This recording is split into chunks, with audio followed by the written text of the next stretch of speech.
Bonjour chers auditeurs et chères lectrices et lecteurs de Corbeau News Centrafrique, le CNC. Aujourd'hui, on va décortiquer ensemble une nouvelle aberration. Une de ces déclarations qui nous laisse pantois et qui nous montre à quel point certains hauts responsables peuvent vivre dans une réalité parallèle. À mes côtés, notre journaliste de terrain, Vico Cynthia, prêt à nous éclairer sur cette incroyable distorsion de la vérité. Vikos, l'ambassadeur russe, a-t-il vraiment dit ce qu'on pense qu'il a dit? Bonjour Alain Zilo, bonjour à toutes et à tous. C'est encore plus incroyable que ça, Alain Zilo. L'ambassadeur russe a un gros problème de logique. Le groupe Wagner, vous savez, celui qui tue, qui torture, qui pille sans aucun statut juridique. Est-ce légal ou illégal selon lui, M. Bikantov? C'est la question que l'on se pose. Mais c'est absurde, Vico Cynthia. Comment peut-on même poser la question? C'est comme demander si un voleur à main armée est un citoyen exemplaire. Poursuit. Exactement, Alain Zilo, c'est exactement ça. Dans son interview à RT en février 2026, l'ambassadeur russe Alexandre Bikantov évoque, et je cite, fièrement la lutte armée contre les résidus de groupes militaires illégaux menés par les représentants russes en République centrafricaine. Fin de citation. Il parle même de la, je cite, défaite des groupes armés illégaux comme d'une grande victoire russe. Fin de citation. Une grande victoire russe, alors que ce sont eux les premiers à semer la terreur. Mais la question demeure, Vico Cynthia, et elle est simple. Wagner est-il un groupe armé légal ou illégal? Comment cet ambassadeur peut-il se regarder dans une glace? C'est là toute la contradiction, Alain Zilo. Selon toutes les définitions du droit international, Wagner coche absolument toutes les cases d'un groupe armé illégal. Premièrement, ils n'ont aucun statut légal. Aucun traité public entre la Russie et la République centrafricaine n'autorise Wagner. Un expert de l'ONU note que Wagner opère, je cite, sans reconnaissance au regard du droit international. Fin de citation. Deuxièmement, ils commettent les mêmes crimes que les rebelles. 17 experts de l'ONU ont été clairs en octobre 2021, je cite, « De nombreuses forces, y compris Wagner, commettent des atteintes graves aux droits de l'homme, notamment des détentions arbitraires, des tortures, des disparitions forcées et des exécutions sommaires. » Fin de citation. Des atteintes graves aux droits de l'homme, c'est ça la coopération dont ils nous parlent. C'est ça la sécurité qu'ils apportent. Des tortures, des exécutions, des disparitions. Et l'empereur Faustin Archange Touadéra laisse faire ça tranquillement? C'est la question que l'on se pose tous, Alain Zilo. Alors, M. Bikantov, quelle est la différence entre Wagner et l'UPC, les 3R ou les anti-Balaka? C'est simple, Wagner tue pour le régime du dictateur Faustin Archange Touadéra, les autres tuent contre lui. Ce n'est pas une différence de légalité, ce n'est pas une différence de méthode, c'est juste une différence de camp. Juste une différence de camp, Vico Cynthia? C'est donc ça la justice de l'empereur Faustin Archange Touadéra?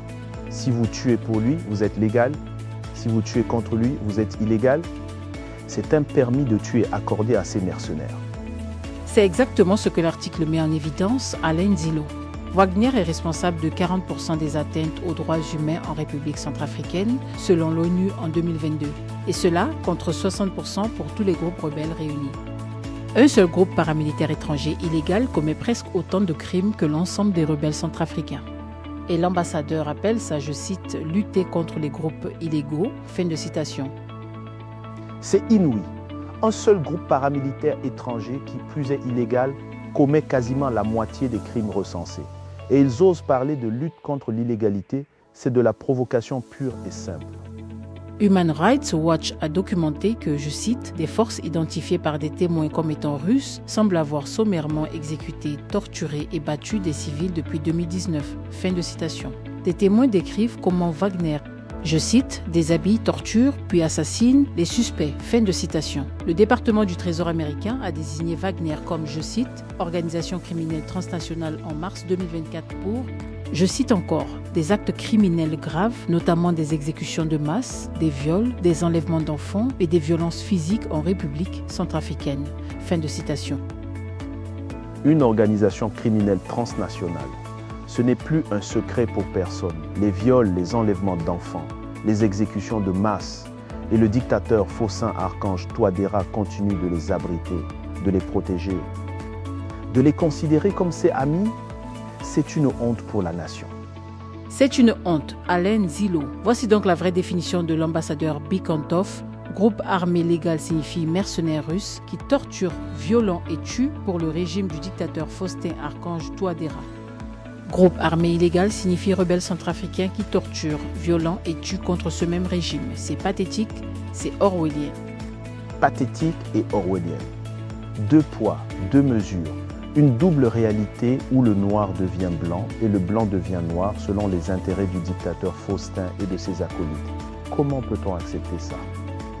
On ne peut pas, Alain Zilo, et l'article pousse la comparaison. Comparons avec la France. La France déploie des soldats au Sahel avec un mandat international clair, des accords publics, une supervision parlementaire, des règles d'engagement strictes. Bikantov appelle ça du, je cite, néocolonialisme, fin de citation. La Russie, elle, déploie 2000 mercenaires Wagner sans statut légal, sans accord public, sans supervision, avec une impunité totale. Bikantov appelle ça, je cite, coopération en matière de sécurité, fin de citation. Coopération en matière de sécurité? Mais c'est une blague, c'est de l'imposture. Ce n'est pas de la coopération, c'est de l'occupation. Vico Cynthia, une occupation par des criminels qui agissent en toute liberté sur notre territoire. L'hypocrisie est partout. Wagner pille l'or via l'Obaï Invest, ce qui est confirmé par l'ONU. Les rebelles pillent les villages. Wagner devient, je cite, coopération économique, fin de citation. Les rebelles restent, je cite, criminels. De citation, Wagner tue des civils, 363 incidents documentés par la MINUSCA en 3 mois. Les rebelles tuent. Wagner devient, je cite, instructeur, fin de citation. Les rebelles deviennent, je cite, terroristes, fin de citation. Wagner viole, ce qui est confirmé par les experts de l'ONU. Les rebelles violents. Wagner devient, je cite, partenaire russe, fin de citation. Les rebelles restent, je cite, barbares, fin de citation. Une rhétorique complètement tordue. Tout est inversé. Les bourreaux deviennent des instructeurs, les criminels des partenaires économiques. Et le dictateur Faustin-Archange Touadéra cautionne ce langage de la honte. Les Centrafricains ne sont pas dupes. Alain Zilo, ils savent que Wagner est un groupe armé étranger illégal qui commet des crimes de masse. Ils savent que leurs, je cite, instructeurs russes torturent dans les mêmes prisons que les rebelles. De citation, ils savent que la seule différence, c'est le camp choisi. Les Centrafricains ne sont pas dupes, c'est bien ça la vérité. On peut mentir une fois, 2 fois, mais pas toujours. La vraie question, Vico Cynthia, n'est pas de savoir qui sont les groupes armés illégaux en République centrafricaine. La vraie question est, pourquoi l'ambassadeur russe ment-il aussi ouvertement sur une chaîne de télévision internationale? C'est la question fondamentale. Alain Zilo, l'ambassadeur, sait que Wagner est illégal, il sait que Wagner commet des crimes, il sait que selon le droit international, Wagner devrait être désarmé et ses membres poursuivis. Mais ils continuent de mentir parce que le mensonge est leur seule stratégie. Wagner n'est pas la solution aux groupes armés en République centrafricaine. Wagner est un groupe armé en République centrafricaine le plus violent, le plus meurtrier, le plus impuni. Juste celui qui a un ambassadeur russe pour le blanchir sur RT. Voilà qui est dit, Vicos Cynthia. Et c'est la conclusion cinglante de cet article que j'ai rédigé moi-même avec mes collègues ici à Corbeau News Centrafrique. Une vérité qui doit être entendue haut et fort. Exactement, Alain Zilo. Pour tous nos auditeurs et lecteurs, si vous souhaitez nous contacter, partager des informations ou nous faire part de vos réactions, n'hésitez pas à nous joindre sur tel WhatsApp au plus 236 75 72 18 21. C'était Vico Cynthia et Alain Zilo pour Corbeau News Centrafrique. Merci de votre fidélité et à très bientôt.